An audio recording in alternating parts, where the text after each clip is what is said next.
Hello children, our today's topic is our national anthem. Today we will read about our national anthem. We will read about what is our national anthem, who wrote our national anthem, etc. Here you can see, here is your topic. हम यहाँ से पढ़ेंगे बच्चों our national anthem. Our national anthem means you can say in Hindi हमारा राष्ट्रीय गान. हमारा राष्ट्रीय गान कौन सा है? हर नेशन का कोई न कोई एक नेशनल एंथम होता है. और आपको बच्चों पता होगा कि हमारा नेशनल एंथम और हमारे बांग्लादेश, हमारा पड़ोसी जो नेबरिंग कंट्री बांग्लादेश है, उसका भी नेशनल एंथम एक ही राइटर ने लिखा है, एक ही लेखक ने, एक ही कवि ने लिखा है. हमारे जो बहुत फेमस थे राइटर थे रविंद्रनाथ टैगोर, उन्होंने भी हमारे इंडिया का भी और यहाँ बांग्लादेश दोनों का ही लिखा है. जैसे जन गण मन हमारे देश का है नेशनल एंथम, और उन्होंने ही लिखा था, रविंद्रनाथ टैगोर ने ही.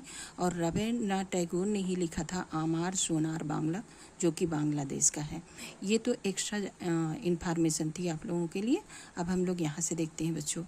Eight school after hoisting the national flag you are made to sing Jana Gana मन.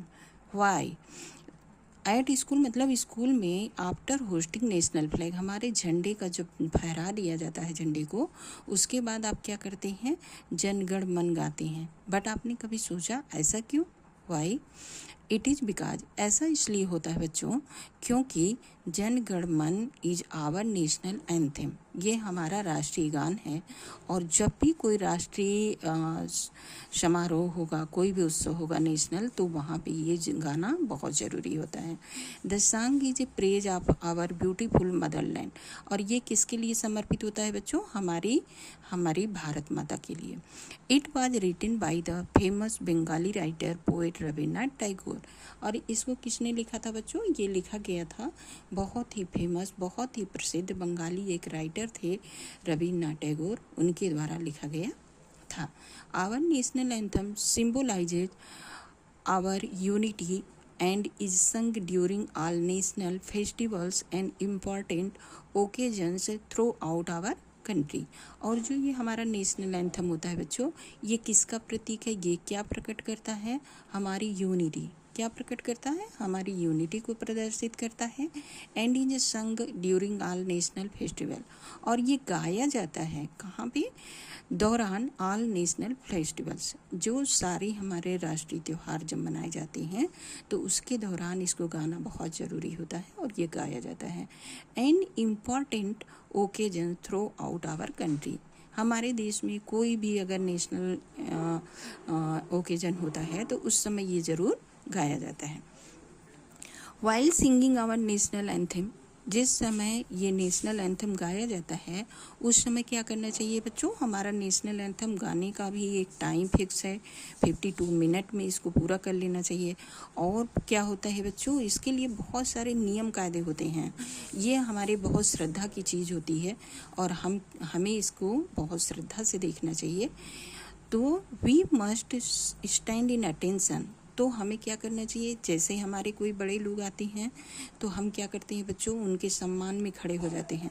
तो उसी तरह से नेशनल एंथम तो बहुत बड़ी बात है हर किसी नागरिक के लिए, हर किसी व्यक्ति के लिए. हमारा जो भारतीय है, हमारा इंडियन है, वो कहीं भी रहता है. जैसे आपने देखा होगा बच्चों, इनकी आमिर खान की जो एक पिक्चर थी, उसमें जो उनकी बेटी थी, जो कुश्ती वाली पिक्चर थी, क्या नाम था उसका? तो उसमें जो है वो क्या देखते हो कि आमिर खान को एक रूम में बंद कर दिया जाता है, लेकिन जब नेशनल एंथम शुरू होता है तो वो उठ करके खड़े हो जाते हैं. और हम सभी, आमिर खान की क्या बात है, मतलब ये पिक्चर की ही क्या बात है, हम सभी अगर जब हमारा नेशनल एंथम होने लगता है तो एक अलग सी यूनिटी की फीलिंग आती है और बहुत अच्छा हमें लगता है. तो उस तरह से हम लोग करते हैं. And show our full respect to it even where when we hear it being sung or played. ये जब भी कभी गाया जाता है या चलाया जाता है कहीं पे, तो हम क्या करते हैं, फुल रिस्पेक्ट प्रदर्शित करते हैं, हम पूरा सम्मान उसके प्रति दिखाते हैं। ये तो था बच्चों इसके बारे में, हमारे नेशनल एंथम के बारे में। और इसके बाद हम क्या करेंगे, इसके बाद हम लोग नेक्स्ट चैप्टर पढ़ेंगे other national symbol. Tomorrow we will read about our national symbols, other national symbols. Okay बच्चों, और बच्चों हमें प्लीज़ सब्सक्राइब करिए, लाइक करिए और कमेंट भी करिए बच्चों।